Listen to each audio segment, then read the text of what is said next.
Yeah, I think it's the pressure that they're able to put you under, especially with the bat. I think on a surface day one that was offering enough for our bowlers. The way I think Harry played in that first innings was outstanding. I think credit where credit's due to play in the way that he did.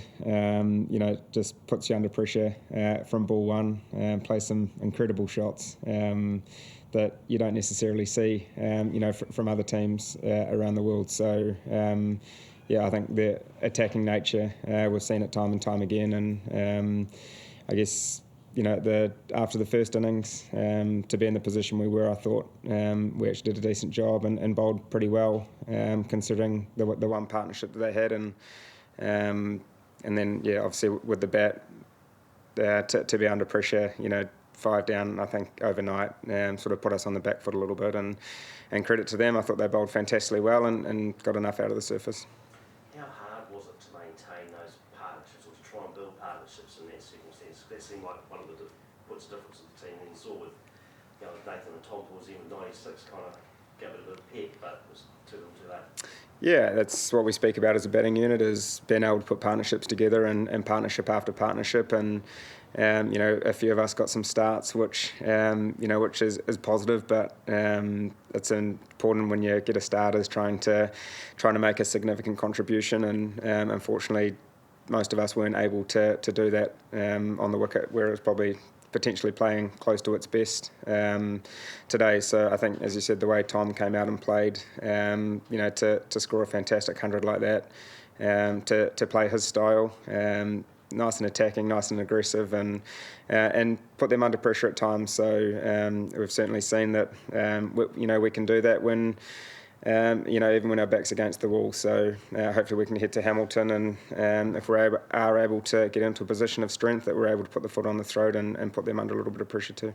Do you think the current circumstances require change in personnel for that third test? We'll have to wait till we get to Hamilton, decide what the surface is potentially doing. So I guess those conversations will be had once we get to Hamilton.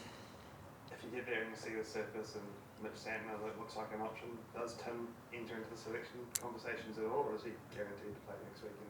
Again, we'll have to wait and see and find out what the best makeup will be and what we believe the best side is, for that third test. How have you felt watching Tim bowl in the first 2 tests of this series? Yeah, he's been good. He's obviously been put under pressure like all bowlers. I think you look here, he bowled pretty much all his overs into the wind. There's been some stiff winds over the last couple of days, so we certainly know the role that he plays in the side. Not necessarily getting the wind. He's done it for many years for us before, where he's trucked into that southerly or into that northerly. So again, he potentially get another opportunity when we come to Hamilton. So we'll have to wait and see. How did it feel for you as captain out in the field yesterday? When they seemed to be scoring readily, and it felt like the game was almost, you guys were passengers almost. Yeah, I think it's hard, the nature of the way that they play. So far ahead in the game. From an effort point of view from the guys, was certainly proud of the way that they kept trucking in. Their attitude towards things was, as we speak about, is trying to keep our attitude and stick to our style as best we can. And it's certainly hard when they're that far ahead of the game, and the nature of the way that they play. Is certainly a challenge. I know you prefer always to look forward at the present rather than the past, but is there any sense at all in the energy and emotion that it took to win that series in India, the way you did sort of took maybe a bit more out of you guys than maybe you even realised at the time? I don't think so. It's a sort of a different squad, a few different personnel in this team. So, look, we came here to this series with high hopes of trying to play our brand of cricket and try to stick to that as best we can. And certainly throughout this game, we know we haven't been at our best. And credit to England, I think they've played fantastically over the last couple of days. And I guess the beauty is we've got an opportunity in a couple of days, or when we get to Hamilton, to keep showing those Kiwi characteristics that we have. We keep fighting, we keep showing up for each game, and as always, we'll turn up to Hamilton and looking to win a game of Test cricket. So we'll obviously reflect on this one. It does hurt. As I said, we know we haven't been at our best, so we'll reflect on this and then move forward into Hamilton. Tom, opening partnerships haven't been, I guess, great this year. How hard is it, when you're finding yourselves one down pretty quickly, more often than not? Yeah, I think from an opening point of view, you want to get the team off to a good start. Certainly acknowledge that hasn't necessarily had the partnerships that we would like. It is a challenge up at the top when the ball is moving, but I guess that's the nature of our job. It's we want to get the team off to a good start, and we certainly acknowledge that hasn't been the case. So, me and Dev are certainly both working as hard as each other to keep looking at our games, keep looking at ways to improve, and hopefully we can do that next game. Yeah, about to be at the end of a big year of Test cricket. Obviously, there's no tests after this until July next year. There's uncertainty around who the coach will be by then. Is it hard, does that create any awareness and that you're having to think about the short term? I don't even know what I'm asking there. No. But there's not a lot. There's a big gap after this next test before there's any more Test cricket. Does that make you even more willing to stick with what you've got right now?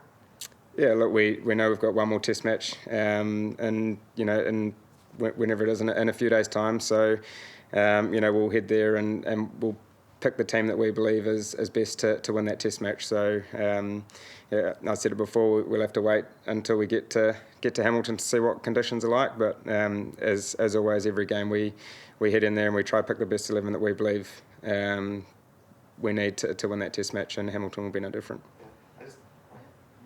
Just coming back to full circle, but on the field you're talking about going down there and celebrating Tim's last Test. It feels like he's been backed in, pretty much guaranteed to play.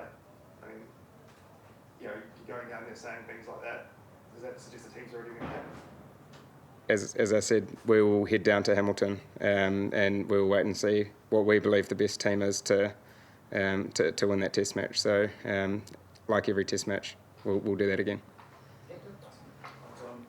How do you get around the younger players who I guess aren't as used to sort of losses like this? Is that a job for the older players in the team to sort of put an arm around them and boost their motivation for next week? Yeah, I certainly don't think we need any more motivating. But I think that's the role of some senior players in the group is to try keep us as level as possible. We know cricket's a funny game. It's a fickle game at times, and that sport there's winners and losers, and we'll head to Hamilton and we'll train as we usually train. Guys will work on specific things that they want to work on, and we're always trying to learn, whether we win, whether we lose. We're always learning, trying to take learnings from game to game. So as you said, us as senior players, we'll try keep the group as level as we can, and then we'll go from there. Cool. Nice one. Cheers, Tom. Cheers, Willie.